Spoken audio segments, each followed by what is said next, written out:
ಜೋರಾಗಿ ಹೇಳ್ಬೇಕು. ಇವತ್ತು ನಮ್ಮ DVG ಶಾಲೆಯಲ್ಲಿ ಶಾಲಾ ಪ್ರಾರಂಭ ಆಗಿದೆ. ಅದರಲ್ಲಿ ಮುಖ್ಯವಾಗಿ ಈ ಕಾರ್ಯಕ್ರಮದ ಕೇಂದ್ರ ಬಿಂದು ಯಾರಂದ್ರೆ ನೀವು ಮಕ್ಕಳು. ಯಾರು ಹೇಳಿ? ಯಾರು? ನಿಮ್ಗೆ ಎಷ್ಟು ಸ್ವಾಗತ ಮಾಡಿದ್ರು? ಪ್ರೈಮ್ ಮಿನಿಸ್ಟರ್ ಮಾಡ್ತಾರಲ್ಲ ಆ ರೀತಿ ಮಾಡಿದ್ರೆ ಇಲ್ಲ? ಇಲ್ಲ ಸ್ವಾಗತ? ನಿಮ್ ಟೀಚರ್ಸ್ ಫ್ಲವರ್ಸ್ ಹಾಕಿದ್ರೆ ಇಲ್ಲ? ಯಾಕೆ ಹಾಕಿದ್ದು? ನೀವು ಚೆನ್ನಾಗಿ ಓದ್ಬೇಕಂತಲ್ಲ. ಇವತ್ತು ಸರ್ಕಾರ, ಯಾವುದೇ ಸರ್ಕಾರ ಇರಲಿ, ಶಿಕ್ಷಣಕ್ಕೆ ಹೆಚ್ಚಿನ ಒತ್ತು ಕೊಡ್ತಾ ಇದೆ. ಒಂದೊಂದು ಸರ್ಕಾರ ಒಂದೊಂದು ಭಾಗ್ಯಗಳನ್ನ, ನಮ್ಮ ಸಿದ್ದರಾಮಯ್ಯ ಸಾಹೇಬರು ಶೂ ಭಾಗ್ಯವನ್ನು ಕೊಟ್ರು, ಹಿಂದೆ ಇವರು ಕುಮಾರಸ್ವಾಮಿ ಇದ್ದಾಗ ಸೈಕಲ್ ಅನ್ನ ಕೊಟ್ರು. ಅದೇ ರೀತಿ ಹಂತ ಹಂತವಾಗಿ ಮೊದಲು ಮನೆಯಲ್ಲಿ ಮಕ್ಕಳಿಗೆ ಊಟ ಇರ್ತಾ ಇರ್ಲಿಲ್ಲ, ಇಲ್ಲಿ ಶಾಲೆಗಳಿಗೆ ಊಟ, ಇಲ್ಲೇ ಬಿಸಿ ಊಟದ ಕಾರ್ಯಕ್ರಮ ತಗೊಬಂದ್ರು. ಹಲವಾರು ಕಾರ್ಯಕ್ರಮಗಳು ಮಕ್ಕಳು, ಈ ಸರ್ಕಾರಿ ಶಾಲೆಗಳ ಮಕ್ಕಳು ಬೇರೆ ಶಾಲೆಗಿಂತ ಕಡಿಮೆ ಇರಬಾರ್ದು ಉದ್ದೇಶದಿಂದ ಇವು ಸರ್ಕಾರ ಸೈಲೆಂಟ್ ಆಗಿರ್ಬೇಕು. ಎಲ್ರು ಸೈಲೆಂಟ್ ಆಗಿರ್ರಿ, ಕೈ ಕಟ್ಕೊಳ್ರಿ ಎಲ್ರು, ನೆಟ್ಟಕ್ಕೆ ಇಟ್ಕೋಬೇಕು. ಇಂಥ ಒಳ್ಳೆ ವಾತಾವರಣದಲ್ಲಿ ನೀವೇನು ಓದ್ತಾ ಇದ್ದೀರಾ, ನಾವು ಇದೇ ಶಾಲೆಯಲ್ಲಿ ಚಪ್ಪಡಿಗಳ ಮೇಲೆ ಕೂತ್ಕೊಂತ ಇದ್ದಿದ್ದು, ನೀವು ಗ್ರಾನೈಟ್ ಮೇಲೆ ಕೂತ್ಕೊಂತ ಇದ್ದೀರಾ, ನಾವು ಕೂತ್ಕೊಂತ ಇದ್ ಚಪ್ಪಡಿಗಳ ಮೇಲೆ. ಅರ್ಥ ಆಯ್ತಾ? ನಿಮ್ಗೆ ಇಷ್ಟು ಸುಂದರವಾದ ಶಾಲೆ ಸಿಗ್ಲಿಕ್ಕೆ ಕಾರಣಕರ್ತರು ಯಾರಂದ್ರೆ ಈ ಶಾಲೆಯ ದಾನಿಗಳು.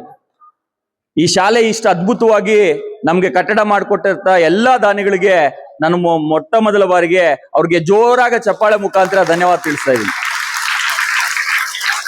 ಅದೇನಾದ್ರೂ ಶಾಲೆ ಇಲ್ಲಿ ದಾನಿಗಳಿಗೆ ಪ್ರೇರಣೆ ಮಾಡಿ ಅವ್ರಿಗೆ ಒಂದು ರಿಕ್ವೆಸ್ಟ್ ಮಾಡಿ, ಈ ಶಾಲೆ ಸುಮಾರು 39 ವರ್ಷಗಳ ಕಾಲ ನಮ್ಮ ಸೊಣ್ಣಪ್ಪ ಸಾರು ಸೇವೆ ಸಲ್ಲಿಸಿದ್ದಾರೆ ಈ ಶಿಕ್ಷಣ ಇಲಾಖೆಯಲ್ಲಿ. ಆದ್ರೆ ಬಾಬಾ ಸಾಹೇಬ್ ಅಂಬೇಡ್ಕರ್ ಒಂದ್ ಕಡೆ ಹೇಳ್ತಾರೆ, ಹುಟ್ಟಿದೀವಿ ಒಂದ್ ದಿವಸ ಸತ್ತೋಗ್ತೀವಿ, ಹುಟ್ಟಿದೀವಲ್ಲ ಒಂದ್ ದಿವಸ ಎಲ್ರು ಸತ್ತೋಗ್ತೀವಿ, ಆದ್ರೆ ಅದ್ರ ಮಧ್ಯೆ ಏನಾದ್ರೂ ಒಂದ್ ಸಾಧನೆ ಮಾಡ್ಬೇಕಂತೆ. ಆ ಸಾಧನೆ ನಮ್ಮ ಸೊಣ್ಣಪ್ಪ ಸಾರು ಈ ಶಾಲೆಯನ್ನ ಕಟ್ಟಿ ಒಂದ್ ಸಾಧನೆ ಮಾಡಿದಾರಂತೆ ನಾನು ಬಯಸ್ಕೊಂತ ಇದ್ದೀನಿ. ಯಾಕಂತ ಹೇಳಿದ್ರೆ ಇಷ್ಟು ಸುಂದರವಾದ ಶಾಲೆ ಇಡೀ ಜಿಲ್ಲೆಯಲ್ಲಿ ಎಲ್ಲೂ ಇಲ್ಲ. ಮೊನ್ನೆ ನಮ್ಮ ಬೇರೆ ರಾಜ್ಯದಿಂದ ನಮ್ಮ ಮನೆಗೆ ಸ್ನೇಹಿತರು, ನಮ್ಮ ಕಸಿನ್ ಒಬ್ರು ಬಂದಿದ್ರು. ನಾನು ಆಯಪ್ಪನ ಗಾಡಿಯಲ್ಲಿ ಹೋಗುವಾಗ ನಮ್ಮ ಮನೆ ಕೂಡ ಇಲ್ಲೇ ಇರೋದು. ಇದೇನಣ್ಣ ಪ್ರೈವೇಟ್ ಶಾಲೆನಾ ಅಂತ ಹೇಳಿದ್ರು. ಅಲ್ಲಪ್ಪ ಗೌರ್ಮೆಂಟ್ ಶಾಲೆ ಅಂತ ಹೇಳಿದ್ರೆ ಅವ್ನು ನಂಬ್ತಾನೆ ಇಲ್ಲ. ಯಾಕೆ ಹೇಳಿ? ಅಷ್ಟು ಸುಂದರವಾಗಿದೆ. ಪ್ರೈವೇಟ್ ಶಾಲೆ ಕೂಡ ಇಲ್ಲ, ಅಷ್ಟು ಸುಂದರವಾಗಿ ಕಟ್ಟಡ ಇದೆ. ಅದರಲ್ಲಿ ನೀವು ಇದನ್ನ ಯುಟಿಲೈಸ್ ಮಾಡ್ಕೊಂಡು ಎಲ್ಲ ನಿಮ್ಗೆ A to Z, ನಮ್ಗೆ ಎಲ್ಲ ಮೊದಲು ಎಲ್ಲ ನಮ್ಗೇನು ಇಷ್ಟು ಸವಲತ್ತುಗಳು ಇರ್ತಾ ಇರ್ಲಿಲ್ಲ. ನಿಮ್ಗೆ ಎಲ್ಲ ಸವಲತ್ತುಗಳನ್ನ ಸರ್ಕಾರ ಇವತ್ತು ಪುಸ್ಕಾಟಿಯಲ್ಲಿ ಮುಫ್ತಾಗಿ ಕೊಟ್ಟಿದೆ. ನೀವು ಬರೀ ಈ ಶಾಲೆಯಲ್ಲಿ ನೋಡಿ, ಪ್ರೈವೇಟ್ ಶಾಲೆಯಲ್ಲಿ ಇಲ್ಲಿ ಕೇಳ್ಬೇಕು ಮಕ್ಕಳು, ಪ್ರೈವೇಟ್ ಶಾಲೆಯಲ್ಲಿ ಸೇರ್ಬೇಕಂದ್ರೆ ನಿಮ್ಗೆ ನಿಮ್ ತಂದೆ ತಾಯಿ 50,000ರಿಂದ 1 ಲಕ್ಷ ಖರ್ಚು ಮಾಡ್ಬೇಕಾಗತ್ತೆ. ಎಷ್ಟು ಖರ್ಚು ಮಾಡ್ಬೇಕು ಹೇಳಿ? 1 ಲಕ್ಷವರೆಗೆ ಖರ್ಚು ಮಾಡ್ಬೇಕಾಗತ್ತೆ. ಆದ್ರೂ ಕೂಡ ಅವ್ರು ಪದೇ ಅವರು ಕಾಟ ಹಂಗೆ ಇರ್ತದೆ ಕಂಟಿನ್ಯೂಸ್ ಆಗಿ. ಈ ಫೀಸು, ಆ ಫೀಸು, ಡೊನೇಷನ್, ಈ ಇವೆಂಟ್, ಆ ಇವೆಂಟ್, ಆ ಫೆಸ್ಟಿವಲ್, ಈ ಫೆಸ್ಟಿವಲ್ ಅಂತ ಕಾಟ ಕೊಡ್ತಾನೆ ಇರ್ತಾರೆ. ಆದ್ರೆ ಇಲ್ಲಿ ನಿಮ್ಗೆ ಸರ್ಕಾರ ಎಲ್ಲ ಉಚಿತವಾಗಿ ಕೊಟ್ಟಿದೆ. ಬರೀ ನಾನು ನಮ್ಮ ಇವ್ರು ಸೊಣ್ಣಪ್ಪ ಅವ್ರು ಕೇಳಿದಾಗ ಬರೀ 200 ರೂಪಾಯಿ ಎಕ್ಸಾಮ್ ಫೀಸ್ ಮಾತ್ರ ಕಟ್ಬೇಕಾಗತ್ತೆ. ಅದ್ ಬಿಟ್ರೆ ಏನು ವರ್ಷ ಪೂರ್ತಿ ನಿಮ್ಗೆ ಎಷ್ಟು 1000 ಗಟ್ಲೆ ನಿಮ್ ತಂದೆ ತಾಯಿಗೆ ಉಳಿತಾಯ ಇತ್ತು ಅಂತ ನೀವು ಅದನ್ನ ಮಿಸ್ಯೂಸ್ ಮಾಡ್ಬಿಟ್ಟು ನಿಮ್ಗೆ ಏನು ಸರ್ಕಾರ ಇವತ್ತು ಇವ್ರಿಬ್ರು ನಮ್ಮ ಸತೀಶ್ ಸರ್, ನಮ್ಮ ಮಣಿ ಮೇಡಮ್ ಇದಕ್ಕೆ ಉಸ್ತುವಾರಿ ಅಂತೆ. ಯಾವ್ದಕ್ಕೆ? ಈ ಪಠ್ಯ ಪುಸ್ತಕಗಳಿಗೆ. ಈ ಪಠ್ಯ ಪುಸ್ತಕ ಕೊಡಕ್ಕೆ ಕೂಡ ಒಬ್ರು ಉಸ್ತುವಾರಿ ಮಾಡಿ ಅವ್ರು ನಮ್ಮ ಟೌನ್ಗೆಲ್ಲ ಜವಾಬ್ದಾರಿ ತಗೊಂಡು ನಮ್ಮ ಸೊಣ್ಣಪ್ಪ ಸರ್ 7-8 ಸಲ ಅವ್ರಿಗೆ ಫೋನ್ ಮಾಡಿ ತಗೊಬಂದು ನಿಮ್ಗೆ ಇಲ್ಲಿ ಕೊಟ್ಟಿದ್ದಾರೆ. ಅಂದ್ರೆ ಏನಕ್ಕೆ ಕೇಳಿ?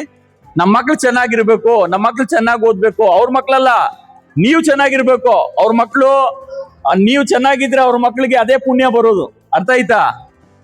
ಅದಕ್ಕೋಸ್ಕರ ನೀವು ಇದನ್ನ ಯುಟಿಲೈಸ್ ಮಾಡ್ಕೋಬೇಕು.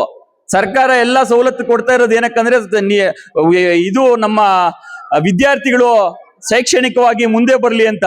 ಇಡೀ ದೇಶದಲ್ಲಿ ಇವತ್ತು ಕೇರಳ ರಾಜ್ಯ ಶಿಕ್ಷಣ ವ್ಯವಸ್ಥೆಯಲ್ಲಿ ಅವರು ಬಹಳ ಮುಂದೆ ಇದ್ದಾರೆ. ಅವ್ರಕ್ಕಿಂತ ಮುಂದೆ ನಾವು ಹೋಗ್ಬೇಕಂದ್ರೆ ನಿಮ್ಮಿಂದನೇ ಆಗೋದು, ನಮ್ಮಿಂದ ಆಗಲ್ಲ. ವಿದ್ಯಾರ್ಥಿಗಳಿಂದ ಈ ದೇಶ, ನಮ್ಮ ದೇಶದಲ್ಲಿ ನಮ್ಮ ರಾಜ್ಯ ನಂಬರ್ 1 ಆಗ್ಬೇಕಂದ್ರೆ ನಿಮ್ಮಿಂದನೇ ಆಗೋದು. ನೀವಿಲ್ಲಿ ಬಂದು ಕೇಳ್ಬೇಕಿಲ್ಲಿ, ಸೈಲೆಂಟ್ ಆಗಿ ಕೂತ್ಕೊಳ್ರಿ, ಕೈ ಕಟ್ರಿ. ಸ್ಕೂಲ್ ಬರೋದು ಏನಕ್ಕೆ ಹೇಳಿ? ಓದಕ್ ಬರೋದು, ಮಾತಾಡಕ್ಕಲ್ಲ. ನಮ್ಗೆಲ್ಲ ಮೊದಲು ಅಲ್ಲಿ ಬಾಯ್ಸ್ ಸ್ಕೂಲ್ ಇತ್ತು, ಗರ್ಲ್ಸ್ ಸ್ಕೂಲ್ ಇತ್ತು. ಬಾಯ್ಸ್ ಬೇರೆ, ಗರ್ಲ್ಸ್ ಬೇರೆ ಇತ್ತು. ನಮ್ ಸೊಣ್ಣಪ್ಪ ಸರ್ ಇಲ್ಲಿ HM ಬಾಯ್ಸ್ ಸ್ಕೂಲ್ಗಾದ್ರು. ಬಾಯ್ಸ್ ಸ್ಕೂಲ್ಗೆ ಆದ್ಮೇಲೆ ಪಾಪ ಬಾಯ್ಸ್ ಸ್ಕೂಲ್ಗೆ ಒಂದು ಡೊನೆ ಇದ್ ತಗೋ ಬಂದ್ರು, ಸ್ಕೀಮ್ ತಗೋ ಬಂದ್ರು. ಇಲ್ಲಿ ಗರ್ಲ್ಸ್ ಸ್ಕೂಲ್ಗೆ ಅಲ್ಲಿ ಯಾರು HM ಇದ್ರು ಅವ್ರು ಅಷ್ಟು ಆಸಕ್ತಿ ವಹಿಸಿಲ್ಲ. ಆದ್ರೂ ಕೂಡ ನಾವು ಅಲ್ಲಿ ವಿಡಿಯೋ ಕಾನ್ಫರೆನ್ಸ್ ಮುಖಾಂತರ ಅವರು ವಿದೇಶದಿಂದ ನಮ್ಗೆ, ನಾನು ರಾಜಶೇಖರ್ ಸರ್ ನಮ್ಮ ಜೊತೆಯಲ್ಲಿ ರಾಜಶೇಖರ್ ಸರ್ ಕೌನ್ಸಿಲರ್ ಇದ್ರು, ಅವರು ನಾವು ಇದೇ ಕಟ್ಟಡದಲ್ಲಿ ಅಂದ್ರೆ ಹಳೆ ಕಟ್ಟಡದಲ್ಲಿ ನಾವು ಅವ್ರು ಮಾತಾಡುವಾಗ ಒಂದ್ ಕಡೆ ನಾವು ಆತರ ಇಟ್ಬಿಟ್ಟು ಇನ್ನೊಂದ್ ಕಡೆ ಡೆವಲಪ್ಮೆಂಟ್ ಮಾಡಿದ್ರೆ ಚೆನ್ನಾಗಿರಲ್ಲ. ದಯವಿಟ್ಟು ನೀವು ಅದನ್ನ ಕೈ ತಗೊಂಡು ಎರಡೂ ಶಾಲೆಗಳನ್ನ ಕೆಡವಿ ಹೊಸ ಕಟ್ಟಡವನ್ನು ನಿರ್ಮಾಣ ಮಾಡಬೇಕು. ಮತ್ತೆ ಮುಂದೆ ಇದ್ದ ಗೌರ್ಮೆಂಟ್ ಜಾಗ ಕೂಡ ನಾವು ಅದನ್ನ ಇದಕ್ಕೆ ಇನ್ಕ್ಲೂಡ್ ಮಾಡಿ ಒಳ್ಳೆ ಕಟ್ಟಡವನ್ನ ಮಾಡ್ಲಿಕ್ಕೆ, ಅವ್ರ ಸ್ವಂತ ಮನೆಗೆ ಹೆಂಗೆ ನಾವು ನೀರ್ ಹಾಕ್ತಿವಿ, ಪ್ರತಿಯೊಂದು ನೋಡ್ಕೊಂತೀವಿ, ಅದೇ ರೀತಿ ನಾವು ಪ್ರತಿದಿನ ನಾವು ಸೊಣ್ಣಪ್ಪ ಸರ್ಗೆ ನೋಡ್ತಾ ಇದ್ವಿ. ಪ್ರತಿದಿನ ಅವ್ರ ಸ್ವಂತ ಮನೆಗೇನೋ ಬೇರೆಯವ್ರು ಏನ್ ಮಾಡ್ತಾರೆ ಅಂದ್ರೆ ಬರೀ ನಾಮಕೆ ವ್ಯವಸ್ಥೆ ಮಾಡ್ತಾರೆ. ಇವ್ರು ಸ್ವಂತ ರಜಾ ದಿನಗಳಿರ್ಲಿ, ಬೇರೆ ದಿನಗಳಿರ್ಲಿ, ಇದು ಹಬ್ಬದ ಹರಿದಿನಗಳಿರ್ಲಿ, ಅವ್ರು ಇಲ್ಲೇ ಇದ್ದು ಇಷ್ಟೊಂದು ಕಟ್ಟಡನ ಮಾಡಿಕೊಟ್ಟಿದ್ದಾರೆ. ಅದಕ್ಕೆ ನಮ್ಮ ಎಲ್ರೂ ಪರವಾಗಿ, ಎಲ್ಲಾ ವಿದ್ಯಾರ್ಥಿ, ಹಳೆ ವಿದ್ಯಾರ್ಥಿ, ಹೊಸ ವಿದ್ಯಾರ್ಥಿಗಳ ಎಲ್ರೂ ಪರವಾಗಿ ನನ್ನ ಸೊಣ್ಣಪ್ಪ ಸಾಹೇಬ್ರಿಗೆ ಮೊದೊಮ್ಮೆ ಧನ್ಯವಾದ ತಿಳಿಸ್ತಾ ಇದ್ದೀನಿ. ಮುಖ್ಯವಾಗಿ ಏನು ಶಿಕ್ಷಕರಿದ್ರು, ನಿಮ್ಗೂ ಕೆಲವರು ಶಿಕ್ಷಕರು, ಅದೇ ಶಿಕ್ಷಕರು ಶಾರದಾ ಮೇಡಮ್, SKP ಮೇಡಮ್ ಅವರೆಲ್ಲ ಇದ್ದಾರೆ ನೋಡಿ. ಸರ್ಕಾರ ಇವತ್ತು ಯಾರು ಈ ನಮ್ಮ ಒಡ್ಡೇನಹಳ್ಳಿ ಇದೆಯಲ್ಲ, ಒಡ್ಡೇನಹಳ್ಳಿ ಟಮಾಟ ಗೊತ್ತಲ್ಲ, ಎಲ್ರಿಗೂ ಟಮಾಟ ಗೊತ್ತಲ್ಲ, ಅಲ್ಲಿ ರಿಜೆಕ್ಟ್ ಆಗೋ ಟಮಾಟ ಮುಳುಬಾಗ್ಲು ಬರೋದು, ಇಲ್ಲಿ ಪಾಸ್ ಆಗೋ ಟಮಾಟ ಎಕ್ಸ್ಪೋರ್ಟ್ ಆಗ್ಬಿಡ್ತದೆ. ಅಂತ ಶಿಕ್ಷಕರು ಹೆಂಗ ಇವ್ರು ಆಯ್ಕೆ ಆಗ್ತಾರೆ ಅಂದ್ರೆ, ಯಾರು ಚೆನ್ನಾಗಿ ಓದಿರ್ತಾರೆ, ಯಾರು ಚೆನ್ನಾಗಿ ಮಾರ್ಕ್ಸ್ ತಗೊಂಡಿರ್ತಾರೆ, ಯಾರು ಅರ್ಹರಿರ್ತಾರೆ, ಅವ್ರು ಸರ್ಕಾರಿ ಶಾಲೆಗಳಲ್ಲಿ ಅವ್ರು ಆಯ್ಕೆಯಾಗಿ ಬರ್ತಾರೆ. ಯಾರು ಅದರಲ್ಲಿ ಫಿಲ್ಟರ್ ಆಗ್ತಾರೆ ಅವ್ರು ಪ್ರೈವೇಟ್ ಶಾಲೆನಲ್ಲಿ ಇರ್ತಾರೆ. ಆದ್ರೆ ನಮ್ ಸರ್ಕಾರಿ ಶಾಲೆಗಳಲ್ಲಿ ಇವತ್ತು ಏನಾಗ್ತಾ ಇದೆ ಅಂದ್ರೆ, ಆ ಶಾಲೆಗಳು, ನಾನು ಎಲ್ರ ಬಗ್ಗೆ ಹೇಳ್ತಾ ಇಲ್ಲ, ಕೆಲವ್ರ ಬಗ್ಗೆ ಹೇಳ್ತಾ ಇದೀನಿ. ಕೆಲವ್ರು ಏನ್ ಮಾಡ್ತಾ ಇದಾರೆ ಅಂದ್ರೆ, ಲಕ್ಷಗಳು ಸಂಬಳ ತಗೊಂಡು ಇವತ್ತು ನಮ್ಮ ಸರ್ಕಾರಿ ಶಾಲೆ ಮಕ್ಕಳಿಗೆ ಉತ್ತಮ ವಿದ್ಯಾಭ್ಯಾಸ ಕೊಡದೆ ಅವ್ರಿಗೆ ನಾಮಕೆ ವಾಸ್ತೆ ಬರೀ ಬರೋದು, ಅವ್ರ ಮಕ್ಳು ಬರ್ತಾರೆ, ಹಾಜರಾತಿಗೆ ಮಾತ್ರ ಇದ್ದಾರೆ. ದಯವಿಟ್ಟು ಅದಾಗಬಾರ್ದು ಅಂತ ನನ್ನ ಇಡೀ ತಾಲೂಕಿನ ನಮ್ಮ ಏನ್ ಶಿಕ್ಷಕರು ಇದ್ದಾರೆ ಎಲ್ರಿಗೂ ನಾನು ಮನವಿ ಮಾಡ್ಕೊಂತ ಇದ್ದೀನಿ. ನಾವು ಏನು ಸಂಬಳ ತಗೊಂತೀವಿ ಅದಕ್ಕೊಂದು ಅರ್ಥ ಸಿಗ್ಬೇಕಂತ ಹೇಳಿದ್ರೆ ಆ ಮಕ್ಳು ರಿಸಲ್ಟ್ ಬರ್ಬೇಕು. ಆ ರಿಸಲ್ಟ್ ಬಂದಾಗೆ ಅವತ್ತು ನೀವು ಮಾಡಿರೋ ಸಾರ್ಥಕ ಅಂತ ಇದಾಗೋದು. ನಾನು ಈ ಶಾಲೆಯಲ್ಲಿ ಓದಿದ್ದಕ್ಕೆ ಸುಮಾರು ಜನ ಈ ಶಾಲೆಗೆ ಸೇರಿಸ್ತಾ ಇದ್ದಾರೆ. ಯಾಕಂತ ಹೇಳಿದ್ರೆ ನಾನು ಒಂದ್ ಸ್ಥಾನಕ್ಕೆ ಬಂದಿದ್ದೀನಿ ಅಂತ. ನೀವು ಈ ಮಕ್ಕಳು ಏನಾದ್ರು ಚೆನ್ನಾಗಿ ಓದ್ಬೇಕಂತ ಹೇಳಿದ್ರೆ ನಮ್ಮ ಶಿಕ್ಷಕರು ಏನಿದ್ದಾರೆ ಅವರೆಲ್ಲ ಇಡೀ ತಾಲೂಕಿನಲ್ಲಿ ನಮ್ಮಲ್ಲಿ ಶಿಕ್ಷಕರು ಏನ್ ಸರ್ಕಾರಿ ನಾವು ಉಪ್ಪನ್ನ ತಿಂದು ನಾವು ಜೀವನ ನಡೆಸ್ತಾ ಇದೀವಿ, ಅದನ್ನ ನಾವು ಏನಾದ್ರೂ ಋಣ ತೀರ್ಸ್ಕೋಬೇಕಂತ ಹೇಳಿದ್ರೆ ಮಕ್ಕಳ ಒಂದು ರಿಸಲ್ಟ್ ಏನಿದೆ, ಚುನಾವಣಾ ಸಂದರ್ಭದಲ್ಲಿ ರಿಸಲ್ಟ್ ಬರ್ತದೆ, ಆ ರಿಸಲ್ಟ್ ಬೇರೆ. ಈ ಶಿಕ್ಷಕರ ಮಕ್ಕಳಲ್ಲಿ ರಿಸಲ್ಟ್ ನೋಡ್ಬೇಕಂದ್ರೆ ಎಕ್ಸಾಮ್ದು ರಿಸಲ್ಟ್ ಅನೌನ್ಸ್ಮೆಂಟ್ ಆದ್ಮೇಲೆ ಯಾವ ಶಾಲೆ 100% ಬಂದಿದೆ ಅಂದ್ರೆ ಸರ್ಕಾರಿ ಶಾಲೆ ಇರಬೇಕು, ಪ್ರೈವೇಟ್ ಶಾಲೆ ಇರಬಾರ್ದು. ಯಾಕಂತ ಹೇಳಿದ್ರೆ ಅವ್ರಿಗೆ 7,000 8,000 ಸಂಬಳ ಕೊಡೋದು, ನಿಮ್ಗೆ ಎಷ್ಟು 80,000 70,000 ಸಂಬಳ ಕೊಡ್ತಾರೆ. ಅದಕ್ಕಾಗಿ ನಾನು ಎಲ್ಲಾ ಶಾಲೆಯ ನಮ್ಮ ತಾಲೂಕಿನ ಎಲ್ಲಾ ಸರ್ಕಾರಿ ಶಾಲೆಗಳ ಶಿಕ್ಷಕರಲ್ಲಿ ಮನವಿ ಮಾಡ್ಕೊಳ್ಳೋದು ಇಷ್ಟೇ, ತಾವು ದಯಮಾಡಿ ನಮ್ಮ ಮಕ್ಕಳಿಗೆ ಏನು ಎಲ್ಲಾ ರೀತಿ ಸರ್ಕಾರ ಸವಲತ್ತು ಕೊಡ್ತಾ ಇದೆ, ನಿಮ್ಗೂ ಎಲ್ಲಾ ರೀತಿಯಲ್ಲಿ ಸವಲತ್ತು ಸರ್ಕಾರ ಕೊಡ್ತಾ ಇದೆ.